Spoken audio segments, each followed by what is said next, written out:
අයුබෝවන් අද මම ඔයාලට අරගෙන එන්නේ මගේ ඩ්‍රෝන් එකේ අන්බොක්සිං වීඩියෝ එක. ඉතින් මේක තමයි මගේ ඩ්‍රෝන් එක. ඉතින් අපි දැන් යමු අපේ අන්බොක්ස් වීඩියෝ එක බලන්න. බලලා ඇවිල්ලා අපි කතා කරමු මේකේ මොනවද තියෙන වැඩ කැලි කියලා.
දැන් අපි යමු කොහොමද ඩ්‍රෝන් එක ටේක් ඔෆ් කරන්නේ ඒ වගේම ලෑන්ඩ් කරන්න කියලා බලන්න.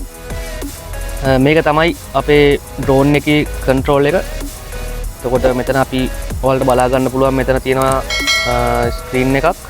ඒ වගේම පවර් බටන් එක තියෙනවා. ඒ වගේ තව බටන් දෙකක් තියෙනවා. ඉතින් ඒක මම ඔයාලට පස්සේ කියලා දෙන්නම්. මොකද්ද කියලා. ඒ වගේම මෙතන අපිට ඩ්‍රෝන් එක උඩට පහළට කරන්න, පැත්තට කරන්න ඕන කරන වීල් දෙක තියෙනවා. පස්සේ අපි මෙහෙම හරවගත්තට පස්සේ අපිට පුළුවන් මෙතන ෆොටෝ ගන්න බටන් එක තියෙනවා, වීඩියෝ ගන්න බටන් එක තියෙනවා, ඒ වගේම zoom out zoom in කරන්න පුළුවන් වීල් දෙකක් තියෙනවා. ඒ විදිහට තමයි තියෙන්නේ. ඒ වගේ තමයි මෙන්න මෙතන ඔයාලට පේනවා ඇති වීල් එකේ මුකුත් නැහැ. ඒක අපිට මෙන්න මේම වීල් එක හදා ගන්න නම් මෙන්න මෙතන තියෙන පොඩි නොබ් එකක්. අපි ඒක මෙහෙම ගලවගෙන මෙන්න මේ විදිහට අපිට පුළුවන් කරවල හදා ගන්න. එතකොට අපිට ලේසියෙන් මේක පාලනය කරන්න පුළුවන්. මේක තමයි ඩ්‍රෝන් එක. මේ විදිහට තමයි ඔයාලා ඩ්‍රෝන් එක පේන්නේ. ඉස්සරහ. එතකොට මෙතන අපිට තියෙනවා කැමරාව. කැමරාවට ප්ලාස්ටික් ගාඩ් එකක් තියෙනවා. ඉතින් අපි මේක මෙන්න මේ විදිහට මුලින්ම ඉවත් කරගන්න ඕනේ. මේ විදිහට. හරි අපි දැන් මේක ඩ්‍රෝන් එකයි අපේ කන්ට්‍රෝල් එකයි ඔන් කරගමු. මෙන්න මෙතන තමයි තියෙන ඩ්‍රෝන් එකේ පවර් බටන් එක. ටිකක් මේක මෙහෙම ඔබලා ඩ්‍රෝන් එක ඔන් කරගන්නවා. ඊට පස්සේ අපි කන්ට්‍රෝල් එකේ පවර් බටන් එක ඔන් කරගන්නවා. මෙතන බලා ගන්න පුළුවන් බැටරි කොච්චරක් තියෙනවද කියලා බලා ගන්න පුළුවන්. ඒ වගේම මේකෙත් අපිට බලා ගන්න පුළුවන් මේ වගේ මෙතන බැටරි කොච්චරක් තියෙනවද කියලා බලා ගන්න පුළුවන්. හරි එහෙනම් අපි දැන් මේක කොහොමද ටේක් ඔෆ් කරන්න කියලා බලමු. ඉතින් මුලින්ම ඔයාලා මෙන්න මේ වගේ සමතලා බිමක් තෝරගන්න ඕනේ ඩ්‍රෝන් එක තියන්න. මොකද නැත්තම් ඩ්‍රෝන් එක එහෙට මෙහෙට වෙන්න ඉඩකඩ තියෙනවා ගොඩක් දුරට අපි ටේක් ඔෆ් කරනකොට ලෑන්ඩ් කරනකොට. ඒ හින්දා මේ වගේ සමතලා බිමක් පාවිච්චි කරන එක මම හිතනවා ගොඩක් හොඳයි කියලා.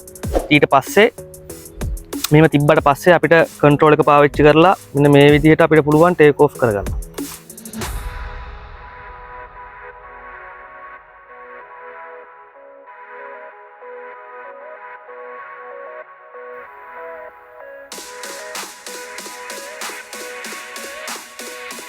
හරි අපි දැන් ඩ්‍රෝන් එක කොහොමද ලෑන්ඩ් කරන්න කියලා බලමු.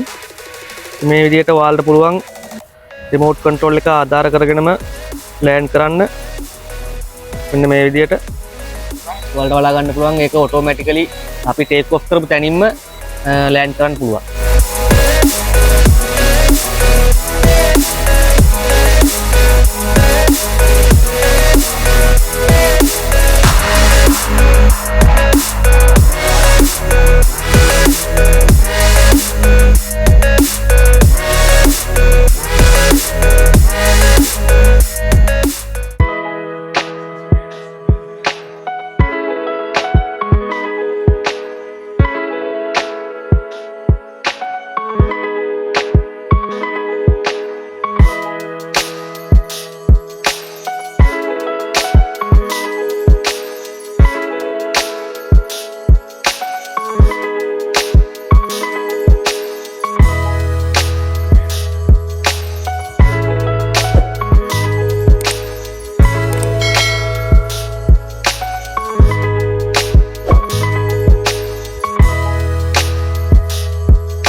හරිති ඒ විදිහට තමයි ඩ්‍රෝන් එකේ වීඩියෝ එක ඉවර වෙන්නේ. එහෙනම් අපි ඊළඟ වීඩියෝ එකෙන් හම්බෙමු. අදට ගිහින් එන්නම්. ජය වේවා හැමෝටම.